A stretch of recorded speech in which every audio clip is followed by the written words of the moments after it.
My name is Oskar Mahler. I'm a sculptor by profession. I had a lot of hammers in my workshop and I didn't want to carry them around anymore because I'm moving a lot. So the idea was just to let them get more and start a museum with that. And I started that in 2005. Now, I've been living in Paris, I've been living in London, I studied in San Francisco, I was living in Belfast. And as a matter of fact, this is the most interesting metropolitan area that I've found in my life, the Frankfurt Bahnhofsviertel. It's outstanding, and I was looking at it and describing it, and I published a lot of things about this special quarter of Frankfurt. It was originally constructed for 11,000 people living here, and it was an area that blossomed with expensive shops, and people came from the train station and went through the quarter and bought silver, clothes, handmade shoes, a lot of luxury articles.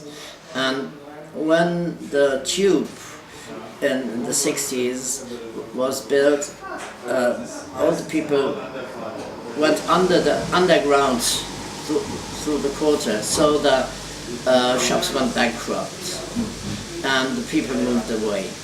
And we had a lot of office spaces, but not much people living here anymore. The houses were not in a good condition, so the house owners gave them away for a cheap rate. That was not typical for the Bahnhofsviertel, because it was constructed as a quarter of luxury, and it had very expensive architecture, many sculptures on the houses. So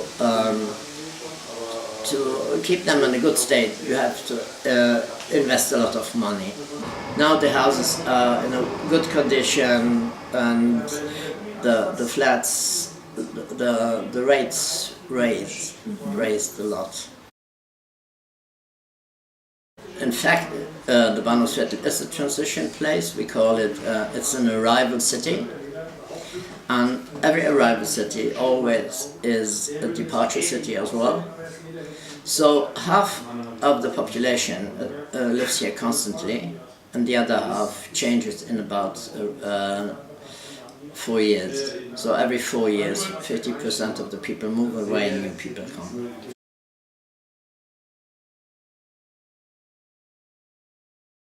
About 60% living here in the Bahnhofsviertel don't have a German passport.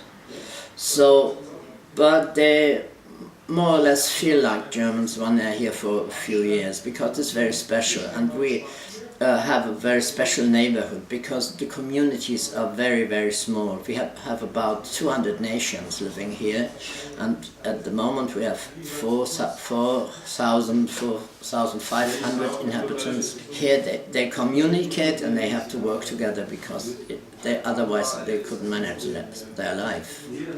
So we have different religions, many nations, and they're just next to each other. People say it's multicultural. I don't say that. It's not multicultural anymore. It has transformed to something else. Here we can see how a new culture arises. Frankfurt itself is a very open-minded city. So we have good relationships to each other. We speak with each other on the same level, and it's not a pyramidal system in Germany. No. And Frankfurt is very special to that.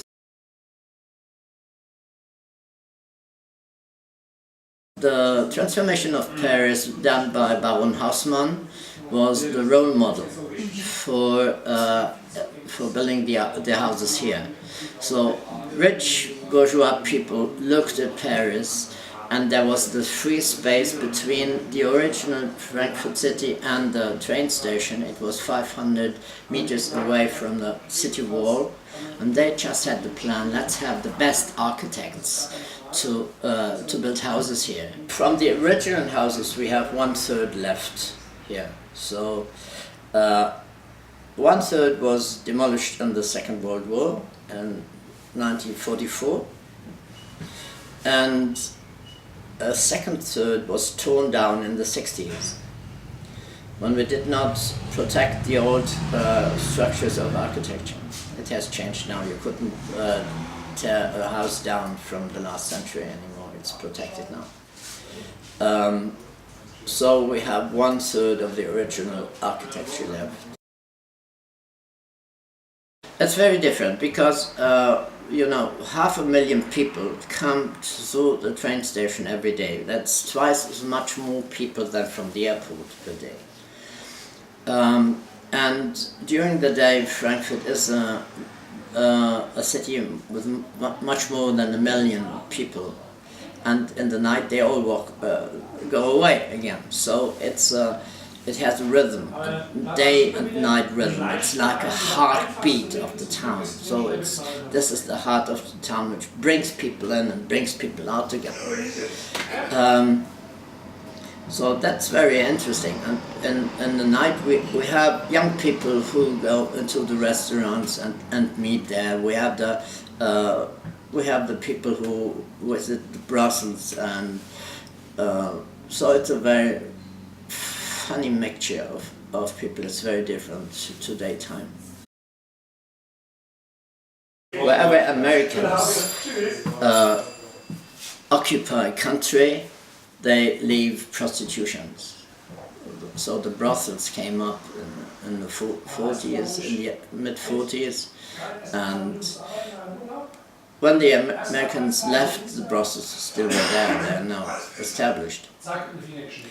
We had some prostitutions here in the quarter before the Second World War already, but we didn't have brothels like that. We had some street prostitution and some prostitution in different places, which were really secret, much more discreet than today. So people talk a lot about prostitution because red light always is bright and you see it and it gives you an impression. It's 18 pieces of ground where is it allowed to have prostitution, but we have 280. So it's really a small part of the Bahnhofsviertel, but you see it. We have very good laws, meanwhile, to protect the girls and boys who work in the prostitution. Mm-hmm. And I think it's good that we have kind of control, so that it's open here, so it should not be somewhere else, so the police can look at it, so that nothing like... They're freelancers now. They just rent a room in Brussels and they're freelancers. They are not working for the house owner anymore. You see many people in the streets here who are addicted. It's not very nice to see that, but it's a very human program that we have. We have some institutions here to subsidize people who are addicted to different drugs, and we lowered the rate of drug deaths per year about 90%. So this is really a very outstanding program that we do to subsidize and to care about those people. And you need a place for that. It was we had the possibility to install that here, different points where we're caring about them. We wouldn't have been able to do that in another part of town. We had empty houses, so we could take them and do that, so the city could work on that. So that the problem is concentrated here, but that gives us the possibility to do good work for them. Drug-addicted people are inhabitants of a town. They have the right to be here, like everybody else. So this is a place for everybody. Just you can live here, You can go here, find help when you are addicted or have other social problems. That's really hard to tell.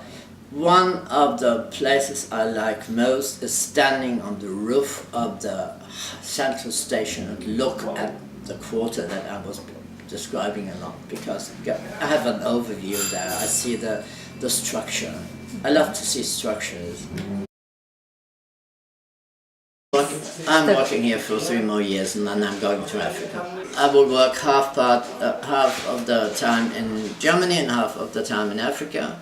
Whenever it's cold here, I go to Africa and then I come back when it's warmer. I like the heat. And I'm working on a big project worldwide to stop mutilation of women. So this initiative is called